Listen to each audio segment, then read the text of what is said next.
Celeste is one of the cutest, most visually pleasing games that has ever made me want to tear my hair out. But don't worry, that's a sign of admiration. I'd lovingly tear my hair out. In a bare-bones description, it's about climbing a mountain. With that dramatic opening, you might think I've confused my mountaineering games and I'm talking about getting over it. But make no mistake, Celeste is so much worse. See, in this game, you can blame your failures on janky controls or the ridiculous physics engine. In Celeste, you have no one to blame but yourself. Many fall in the face of chaos, but not this one. Not today. Movement is very important to me in games, as it's usually your main means of interacting with the world. This is obviously doubly important in a platformer, so I expected a lot out of Celeste, and it delivered. I was smiling ear to ear when I saw this option in the controls menu. Not only does the basic movement feel incredibly responsive and crisp, but the simple addition of a dash introduces so many crazy techniques that even now I still struggle to wrap my head around. I found out pretty early that you could do Baby's first wave dash, just like in my beloved Super Smash Bros. Melee, but this was just the beginning, and there was so much more to come. Even my completely arbitrary benchmark for good movement of does holding down actually make you go down was passed with flying colors. Even if there's literally only one place in the whole game where it's necessary, it still improves your handling in the air by so much. Though most of the time it's used to plunge into spikes to restart the screen quicker. Celeste likes to hold off on teaching the player about its more advanced techniques until much later levels. See, there are 9 chapters in Celeste called A-sides. 8 of these have progressively harder versions called B and C sides. These are remixes both musically and mechanically, which use the basic building blocks of their respective A-sides, and crank up the difficulty to 11. It's only natural then that the harder B and C sides require more precise movement and a deeper repertoire of techniques. I found it really refreshing that a game was willing to actually teach the player these things, and further design challenges based around them specifically. Wall bouncing ended up being my favourite thing in the whole world. I mean, just look at that height, that momentum. So graceful. I also don't think I can adequately describe the pure hype running through my brain when I learned how to properly wave dash. This does get pretty ridiculous at times too, like in Core's Seaside, the last thing I did in the whole game, you get taught to do a hyper, which is then only used twice in the Seaside. I found it pretty humorous when this bird would come up to me on hour 26 out of 27 and tell me that I'm still in the tutorial. All this talk about movement means nothing without some good level design to make you use it, but don't worry, Celeste has us covered. In fact, the reason the tutorial bird can afford to show up so late into the game is because of the incredible creativity on display in regards to just how much each chapter's obstacles are developed and combined. So much quality content is squeezed out of such simple, understandable concepts.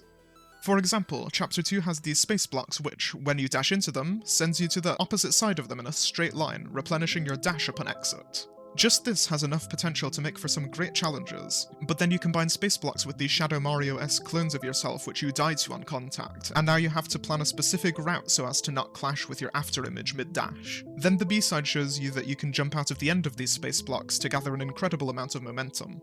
But sometimes this momentum can be detrimental, and chuck you face first into some spikes, so you have to start grabbing your exit point to cancel said momentum. But then there's spikes at your exit point, and now a down dash is required to keep you alive instead. And all of a sudden, this single obstacle becomes the figurehead of an entire chapter, with myriad rooms designed around it, all feeling unique, each bringing something new to the table. This iteration upon its obstacles and mechanics is an incredible strength of Celeste, and serves to provide not only difficulty, but a satisfying sense of mastery upon completion. Celeste isn't all execution either. That's certainly the main focus, but there's an undeniable puzzle aspect to many screens. Here's an example from Chapter 3. Touching the ground here renders any patch no longer tenable for human life, which means in order to get the strawberry, you must carefully plan exactly where you land and create these death spots. A failure to account for this will leave you dead, no matter how good your execution is. Oh yeah, I haven't explained strawberries. Strawberries are your main incentive and reward for completing any challenge rooms or braving a more difficult path in main rooms. And they're damn good at doing their job. They're a bright, shiny badge of honor. They're satisfying to collect, make a nice sound, and they don't even pause your game for 4 seconds, meaning you can maintain optimal flow. These things are hidden everywhere too, so you're always on the lookout for cracks in the side of the wall or suspicious openings in the ceiling. The great thing about strawberries is that you're almost never handed them for free. There's always a gauntlet of sorts that you have to pass in order to prove yourself worthy of a strawberry's ownership. This works to maintain the game's accessibility to a more casual audience, as they're not required to progress, while satiating the psychopaths who want to play Kaizo Mario. That's me.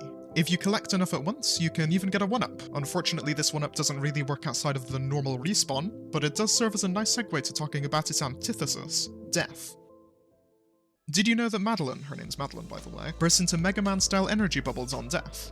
probably you die a lot in this game. But did you know that the colour of these bubbles is based on the colour of her hair, aka how many dashes you have left? Or that on death, the fade to black and subsequent fade back into the game is different depending on which chapter you're in.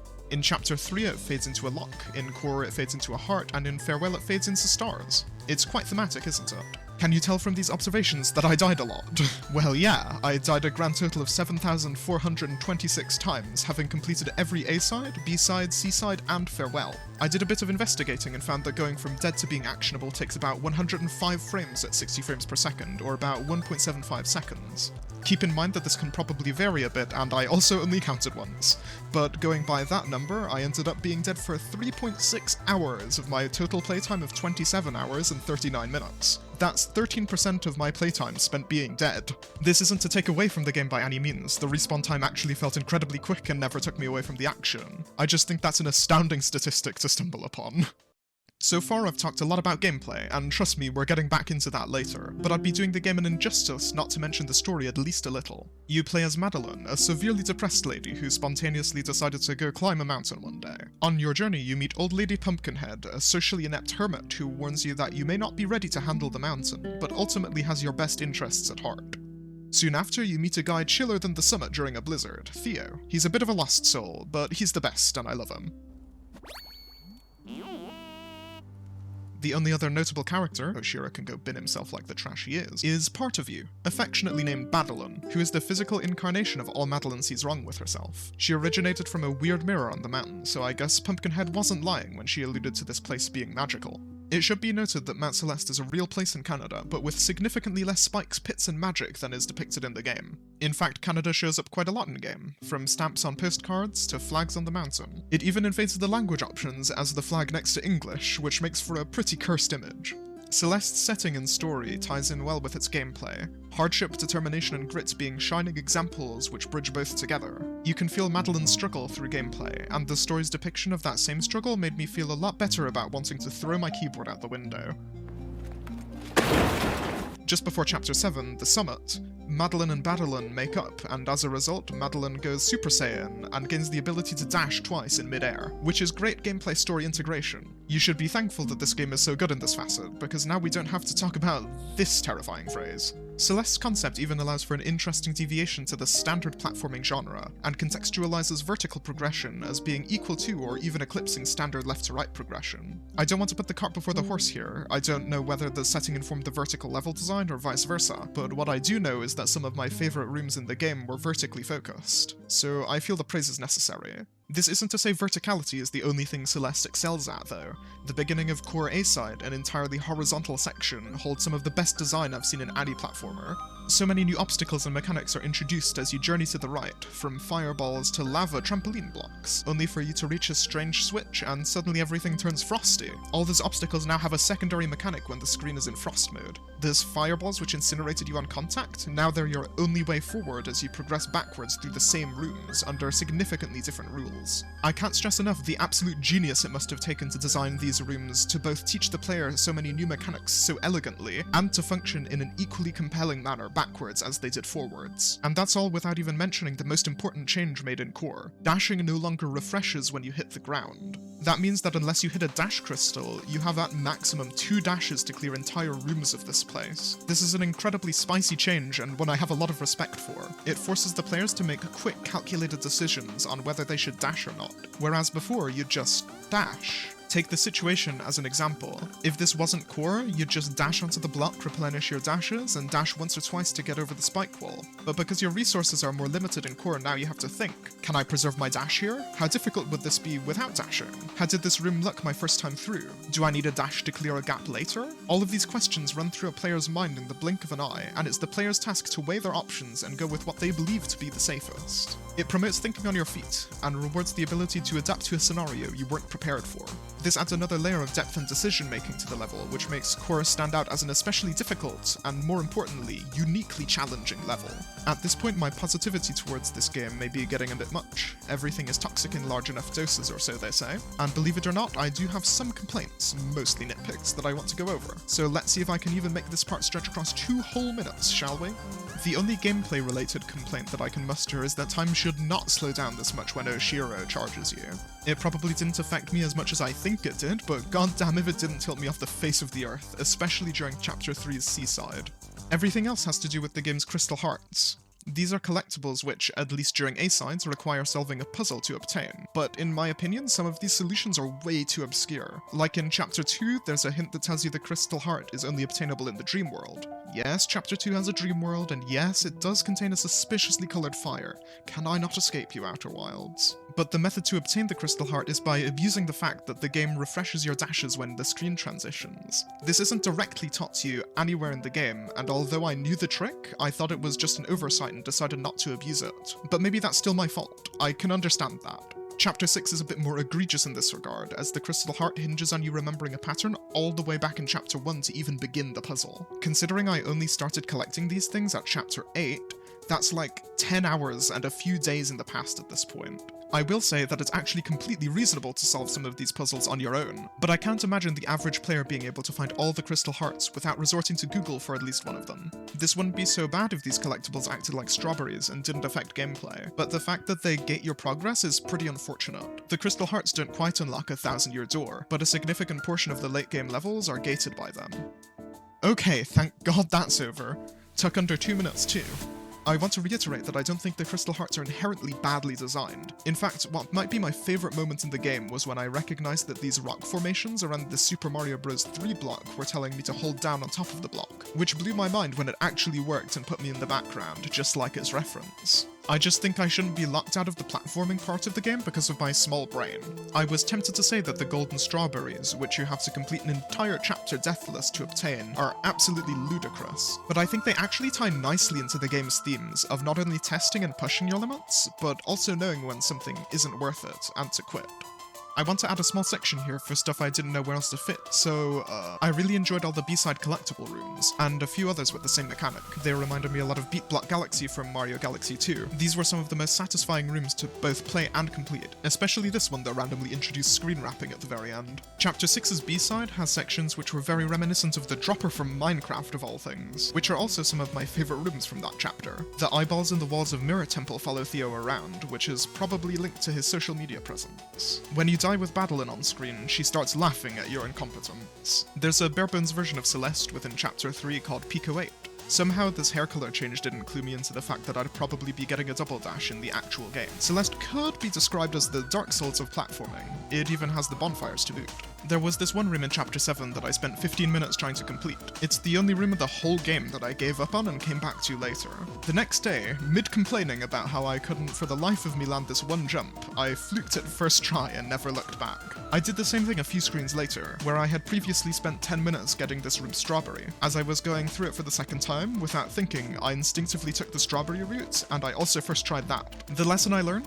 Stop paying attention, my brain only hinders me. Chapter 4, aka Golden Ridge's B-side, is my favourite level in the game. The screens are in that sweet spot between so easy they're boring and so hard they're mind-melting. It has some of my favourite obstacles, and it looks absolutely gorgeous. So does the rest of the game. If you have eyes, you've probably seen that throughout this video, but Golden Ridge is just extra beautiful. And oh my god, the music goes so hard. It's the only reason I had the courage and perseverance to overcome all these terrible deaths that made me question if I have the execution of a toddler.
Okay, so with everything else out of the way, it's time for the grand finale. Chapter 9, Farewell. I do need to preface this by saying that I made a grave error and played the entire first half of this godforsaken chapter before completing even a single B-side, and the second half before any C-side. This was a terrible idea. This chapter is insane. If you can look past the pretty visuals and interesting new mechanics introduced for 2 seconds, you'll see a stage that only someone with pure evil and malice in their heart could have constructed. On a serious note, while Farewell is extremely hard, what I said at the start still rings true. If you fail, it's on you. Farewell is the ultimate test of both execution and resilience. It pulls no punches, and does not care about your feelings. And this may sound antithetical to this whole speech, but it's actually kind of fun. You've got pufferfish, Mario Kart Double Dash crystals, and my beloved jellyfish. These guys are the best thing since sliced bread, I tell ya. The movement options they provide, the momentum tech you can do with them, and the absolutely brain-dead ways you can fail to catch them, all incredible additions. After countless hours of struggle, I made it to the halfway point, where this crystal heart wall not only provides to be an effective blocker to my progress, but also a formidable obstacle, killing me not once, not twice, but 3 times. This honestly saved my sanity though. It forced me to go play through the B-sides and actually prepare myself for what was to come. Just past the crystal heart wall was the introduction of actual, real, genuine wave dashing. Thanks to the insane movement that this provides, I was now ready to activate Schmoove mode.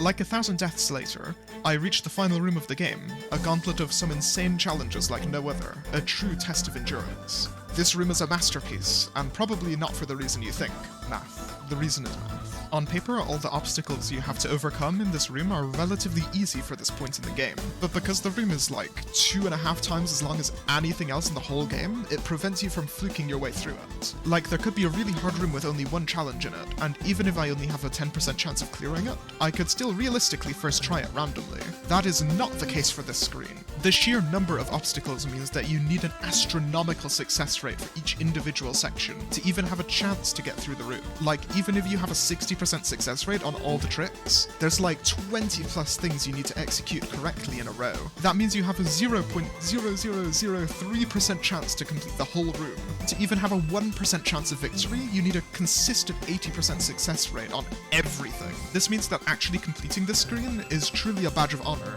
The one screen in the game that values consistency over everything else. But wait, there's even more, because if you go left after this electrical box, there's more platforms, and if you reach even farther than that, then you come to my favorite room in the game. It has everything. Difficulty, verticality, tight movement, a goddamn jellyfish? Every time I hit those up dashes with the jelly, I ascend just a little bit closer to heaven. It's also pretty forgiving at certain points, which can lead to some absolutely nutty saves and crazy close calls. And the reward at the top of the mountain? A moonberry.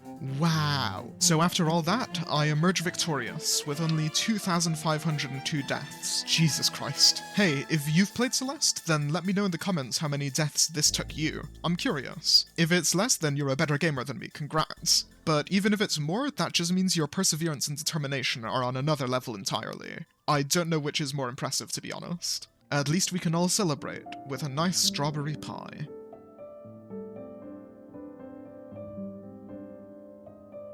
She's a psychopath who begs for friendship.